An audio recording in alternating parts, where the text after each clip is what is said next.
Swaran Singh, noted scholar, please. Thank you.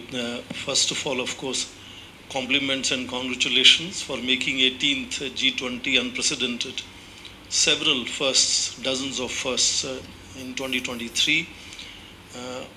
My question flows from your initial remarks, which continued also in other rest of the conversation, of the growing polarization in East and West, and of course the divide of North and South that you mentioned. We understand now that for understandable reasons, President Putin and President Xi Jinping are perhaps not joining the summit meeting.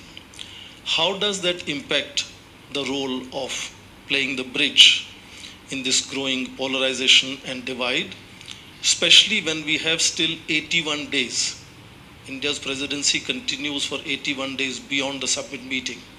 Is that space something that you have in mind where that reinforcement could happen? Thank you. You know, Professor, at the end of the day, countries are represented by whoever they have chosen to represent them. So the levels of representations, do not become the final determinant of the position of a country. So, I mean, even we, there are occasions where sometimes, let us say, Prime Minister may go. There are occasions he may not go for whatever reason.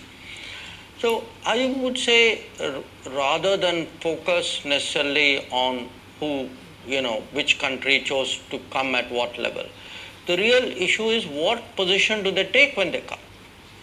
That's really, finally, what is it we will remember this G20 for?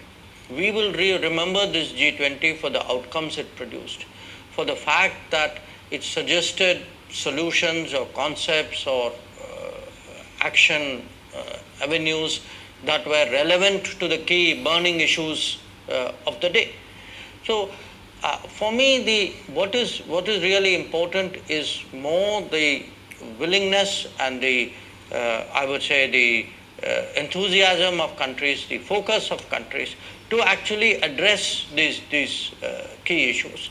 As I said, I have every expectation that they would, do that in a very responsible manner, understanding today the gravity of the international situation. The other part of it, of course, is within our own country, because what it has done. I mean, the G20 actually has given me also an opportunity to travel around, see other G20 events, assess how people have responded to it.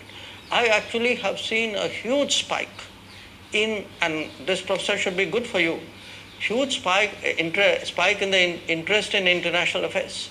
That, young people today have become so much more involved with what is happening in the world. They knew it intuitively, but it was one thing to see that, it's another thing to have a connect, to have a sense of ownership, to feel a sense of pride, and I must also say, it'll be very interesting to see what are even the short-term and medium-term consequences of the G20. That, will we see, for example, there are many more places in India which have shown up in the radar of global tourism. So will we see more tourists there? Will there be in different domains? Will scientists of other G20 countries know more of their Indian counterparts and therefore take forward more projects with them? Quite possible. We've had civil society engagement. So do our NGOs or labor, do our trade unions get more connected? So I think because we have taken such a sort of broad